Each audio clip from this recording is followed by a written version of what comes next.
In their last blog post, Weirdco told us they'd be releasing more cards on June 9th, and they've done just that. The new How to Play video was released, featuring many of these newly updated alpha cards. The website gallery of all the cards in the game was updated as well, and we have 20 more cards added to the official roster for the game. We're going to review these based off of color, like in my previous video covering the first 19 newly updated and added cards. If you haven't seen that video yet, I'll post a link to it in the description of this video. Now let's waste no further time and dive straight in.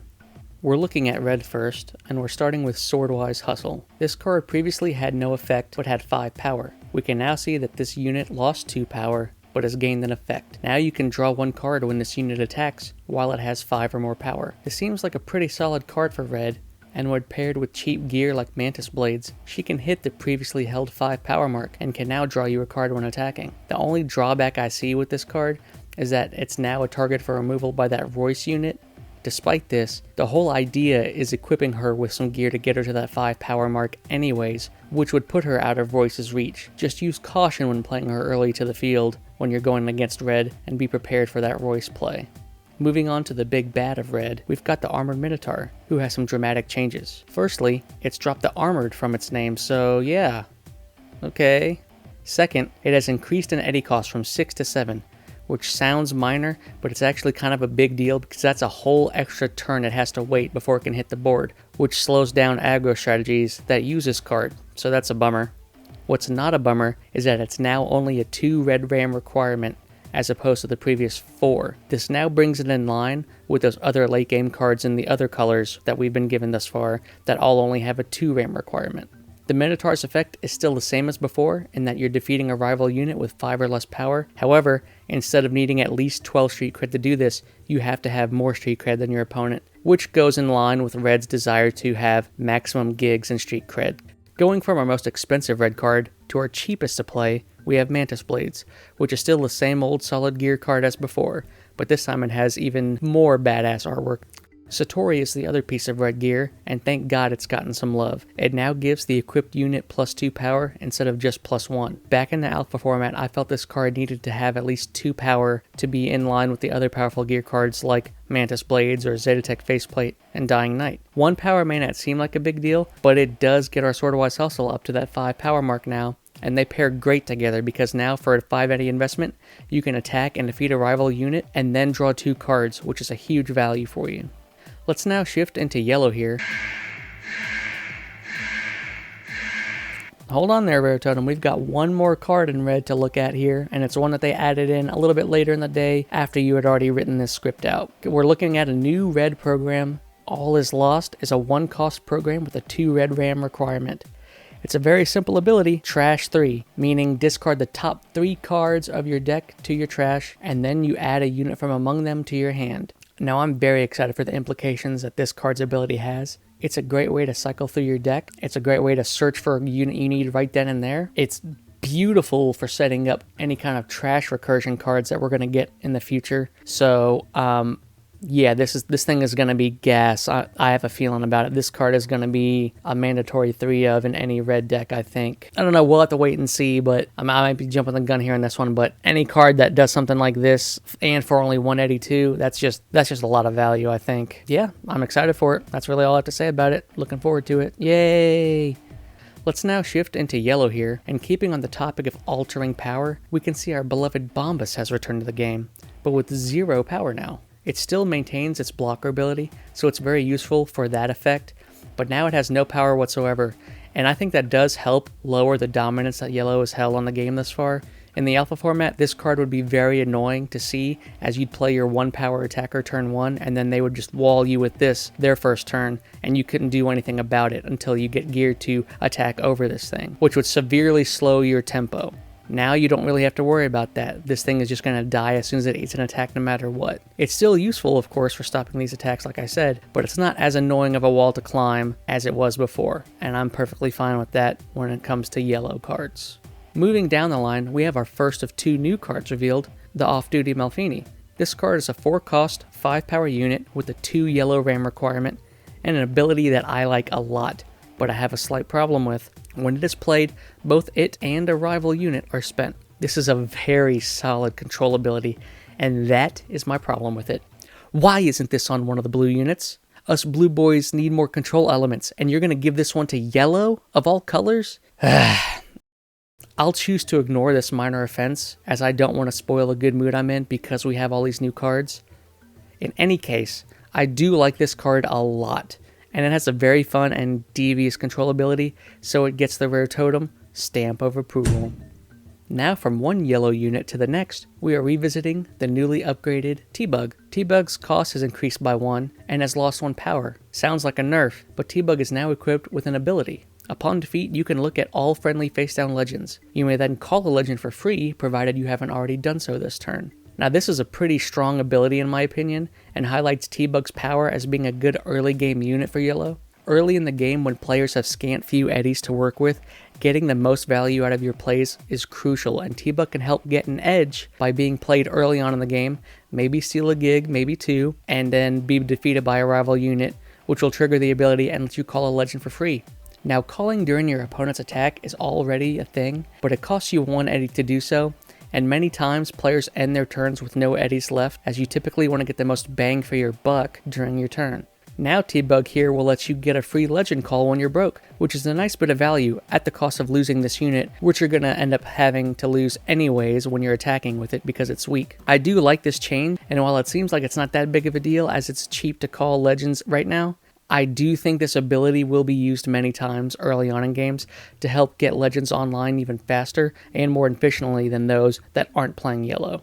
Looking at our third and final unit in yellow, we have the return of the blue-eyes white dragon of the game, Jackie, and he's had some big changes. His yellow ram requirement has been reduced from 3 to 2, making him splashable, so like the Minotaur we reviewed earlier, he now also falls in line with the other boss monsters for the game in their varying colors, who all also have the 2 ram requirement. His power was buffed from 6 to 8 by default, and his ability was dramatically changed, and thank God it was, because this card was just straight broken. Now instead of gaining 2 power for each friendly gig you have, he gains 2 power for each friendly gig you have of an even value, which requires you to have to set your gigs up in a way to maximize his power. The biggest change with this though, is that it's now an attack trigger, so he does not maintain this power increase at all stages of the game, which is a huge deal for removal cards like Carnage at the Coliseum, which would have never been able to be used against Jackie back then, who would have 16, 18, 20, 30 power. You would never be able to touch the guy with it. Now you're actually able to take him out.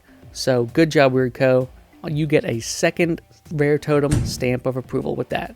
He does now come with a second ability though that triggers upon his defeat, since he's going to be easier to remove now. You do get to draw 1 card for each friendly gig with an odd value that you have. And this is a very powerful effect, and I'd consider it to be very strong still, even if this was the only effect that Jackie had. Without testing him yet, he does still seem like he's going to be every bit the menace he was, given now he can give you drawing power on top of his strong stats. And he still only costs 6 eddies, so he's going to be coming out in turn 3. And he's splashable now, so everybody's going to be running 3 copies of this guy most likely if they're playing yellow. Which I guess, Seto Kaiba wouldn't mind having 3 of this guy in his deck anyways, so there you go. I'm lumping the final yellow cards together here, as they're unchanged from the first iterations of themselves, and it's our lovable, cheap, and efficient gear cards, Kuroshi Optics and Mandibular Upgrade. I wasn't expecting either of these to have really dramatic reworks, and I was correct in that assumption. That's it for yellow. Let's move into Grove Street territory and see what green is bringing to the table. The first card is our second blocker from the Alpha Kit, Corpo Security, who is strikingly different with this new card art. What's just as interesting as that is, unlike the Bombus, who's grown weaker in the times of peace it's experienced, Corpo Security has maintained their training and still has the 2 power they had before. And it makes sense. I mean, this guy is strapped, and the Bombus as well, yeah. So it's cool to see that these 2 palette swap cards from the Alpha Kit now differ from each other and gives a little bit more edge to running green if you're looking at splashing a color for some blockers. The next unit is another classic from the Alpha Kit, Emergency Atlas. The Atlas has no effect, so it's just a vanilla unit and has been nerfed slightly, but is cheaper as a result. The Atlas has sadly taken nearly a 50% decrease in power, but has become 180 cheaper to play. I suppose having a 4-cost 7 power unit was a bit too much, as it put it pretty close to that reach of hitting that 10 power threshold, which I can understand them not wanting to allow too much of, cause yeah. Atlas is fine, I suppose. Not much else to say about it now, but it has quite a few subtypes, so I'm sure it'll have some interesting synergies with other cards that have yet to be revealed.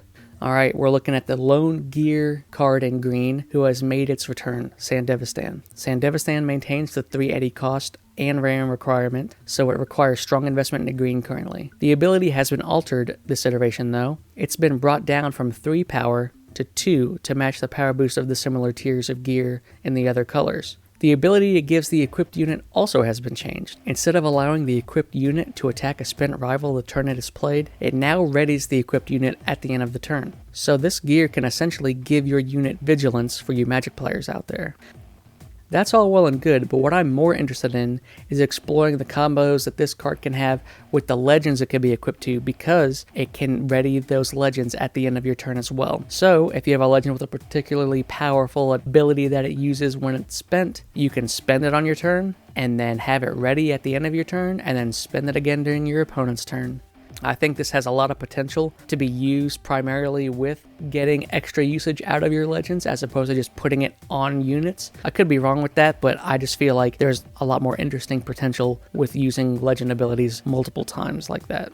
I'll save the speculation on that for another video perhaps, as I want to conclude our time with green now by looking at the Green Alpha program made new, Corporate Surveillance. This card has been upgraded from its previous version, which now allows you to spend a rival unit with a cost of 4 or less, as opposed to the lower amount it used to, which is a pretty massive increase in my eyes because there are many cards in the game now that have a 4 eddy cost, so this thing being able to target more units is just great.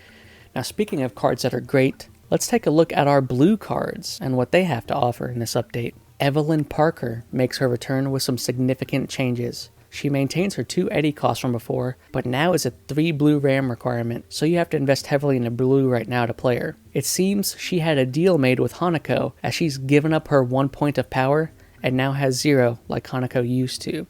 This puts a damper on her, as she no longer is a solid early game unit that can steal gigs quickly, because now you have to have her equipped with a piece of gear to give her at least 1 power to do so. It's still possible, and it's still decent for an early game attacker, but it's a little more cumbersome than it used to be, so I'm kind of sad to see that. Her ability has also been changed. Instead of drawing you a card when your opponent steals a gig while she's spent on your side of the field, she now has an attack trigger. You get to draw 1 card, and then if you have more streak cred than your rival, you must discard a card. So this entices you to maintain less streak cred than your rival, which is blue's goal anyways. So that's nice. It's not a bad effect at all, as card draw and card cycling, especially early on in the game, is quite beneficial. This effect does make her a prime target for your rival's destruction or removal abilities, so you're gonna have to tap dance around a lot of removal in this game to maintain her board presence. Still, it's a cheap unit with a good effect that can still steal gigs if you equip her with something cheap like Kuroshi Optics, so it still works. Our next unit is Blue's Vanilla Beatstick, the Psycho Squad card. The Psycho Squad has pretty much taken Delamain Cab's role from the Alpha Kit, as it almost has the same stats except 1 power less. What's interesting here though is that this has a 1 blue RAM requirement instead of 3, so it's a splashable beater for blue. Not really much to say about it currently, but it seems pretty decent as an early game powerhouse that can avoid some of the more common removal options in the game currently. The final blue unit to get some love is the Flathead. The Flathead comes in with the same 5 eddy cost and 3 blue RAM requirement as before, so again heavy blue investment is required for this guy. But instead of the middling 5 power he once had, it's been bumped up to a respectable 7, which I'm happy to see. I know generally having at least 1 power per eddy cost would be considered fairly decent, but when you look at cards like Psycho Squad here that would have outpowered it and be cheaper, it makes the Flathead look kinda weak, even with the ability it has. So I'm glad it has 7 power now. Speaking of its ability, that too has been altered slightly. Instead of requiring 7 streak cred to become unblockable, it now falls in line with Blue's minimize objectives, and now you must have less streak cred than your opponent to have its attacks be unblockable. Now this effect is good to maintain Blue's identity, but I'm not entirely convinced that it's better than it was before, as having 7 streak cred is pretty easy to do. We'll need to see more blue cards that help lower gig values before I'm fully sold on its value as a unit, but it does have potential. Getting around blockers is always going to be a powerful ability, and since this card is at 7 power now, it's way easier to buff up to that 10 power threshold than before. It might just need a little more support before I can pass judgment on it and give it a seal of approval, but things are looking pretty good for this card.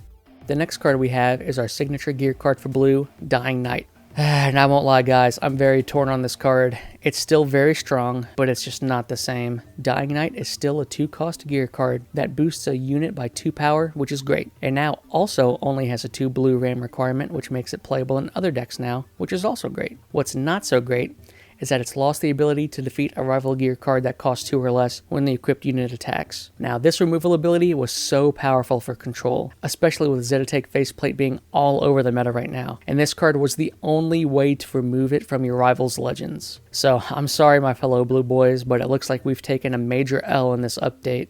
Despite this change, Dying Knight's ability has been updated and is still very powerful. On attack, you can decrease a gig by up to 2, and at the end of your turn, if the equipped unit's name is V, you can ready 2 eddies. Now, even though we can't mess with our rivals' gear anymore, we can mess with their gigs and ruin their plans, so it still has an air of control around it. We can also decrease our own gig values to help cards like the previously mentioned Flathead and any other blue cards that want min gigs or low amounts of street cred. This ability works to either hinder our rival or help us, so it's great to have options with it.